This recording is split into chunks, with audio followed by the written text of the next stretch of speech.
So Newcastle United's first away match of the season ended in a 1-0 defeat at the treble-winning Manchester City. And to be honest, we can't have too many complaints on the balance of things, really. The first half was frustrating as a Newcastle supporter. I was actually disappointed with the first half performance in how we just couldn't get going at all. And we actually defended fairly well in the first half, and we kept things really compact and tight.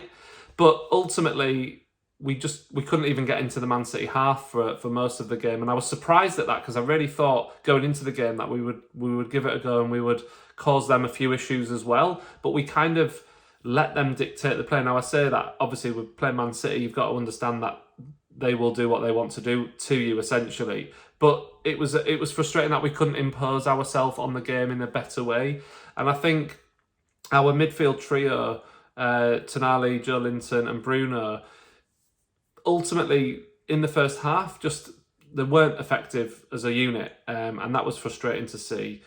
There were other issues in the side as well, but again, I say this in the context of us playing Manchester City. We're not going to be playing a team like Manchester City every week, thankfully, because we can't really make sweeping generalisations based on this one performance. Yeah, there were issues. Yeah, I don't think Almiron had a particularly good game. I don't think Bruno had a particularly good game. I don't think Isak had a good game when he was on either. But in isolation in one match, that's okay. It's just poor performances in one game. We can't generalise and say that these players are not good enough or past it or whatever. Like, that's ridiculous. So we just have to have a bit of balance here and understand that going forward, we're not going to play Man City every week, and that's okay. Like, we're going to be better against other teams, and that's fine. What I would say is the second half, we did get a good reaction. Obviously, Howe and his team sort of addressed the situation, and we did come out in the second half and play a lot better. We had a lot more possession. We were in their half and in their final third a lot more often. However, we still didn't really create anything clear-cut and dangerous. And that was a little bit of a frustration because although we had possession and we could kind of get at them a bit, it was just one of those games where we couldn't really create anything to really harm Man City. They hit us on the break a few times as well. Haaland probably should have scored at least one goal in the second half, but I have to say, for me, the defence was the highlight of our performance last night, and I want to give a special mention to Botman in particular, who was absolutely immense. I think the whole defence played well, but Botman for me really stood out as just having a top quality match, really limited their chances to not much really. And their goal in the first half, it was the one time we really left them with too much space in our penalty area. And Alvarez just absolutely hit a brilliant shot. I don't think Pope could have done more than he did. I know on first look you think, oh, maybe the keeper could have done better. I think it was just hit with such power and accuracy. I don't think Pope could have done much more about it. And it was a hell of a finish, to be fair to him. And really that was the difference between us getting a 0-0 draw possibly and losing the match. And this is what happens against Man City. They're so quality in every position. Phil Foden for them absolutely was fantastic and got man of the match, and rightly so. He was excellent to watch, and you just have to admire it when you come up against it. You just have to admire those sort of performances. We just have to write this off as okay. We've made progress. We only lost 1-0 rather than 2-0 last season or whatever we used to lose by when it was before the takeover, 4-5-0 or whatever it was.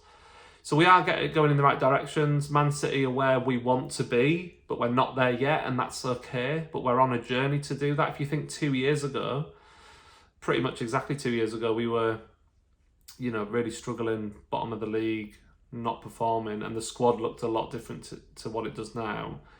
We have to keep that in mind. We're still on a really good trajectory upwards, and it's still happening, and we've still got transfer windows in the future where we're going to improve further. The squad's going to get better and better. Howe will have learnt a lot from last night, and I take comfort in that because I know that he will address things in the right way, and that's really good. But ultimately, like I said, we're not going to play Man City every week. This team will be capable of going toe-to-toe with pretty much any other team in the league, and really, we'll win our fair share of matches this season, and that's great. And we'll have a good season. The game was frustrating. We're allowed to be frustrated by it. We're allowed to be disappointed by individual performances. But we don't need to make sweeping generalisations. This is not a disaster. This is one very, very good team beating another good team. And, that's us learning what is it going to take to get us to that level. We're way off where Man City are. And it's probably a healthy reminder at this point not to get too carried away with ourselves and just keep it reined in. We'll surprise some people this season, but let's not get carried away with talking of finishing in the top 1 or 2. I think if we can just try and get in that top 4, possibly top 5 for Champions League, which looks like we might secure a Champions League spot, that's fine. Let me know what you thought of the match in the comments below, and I will see you really soon for another video.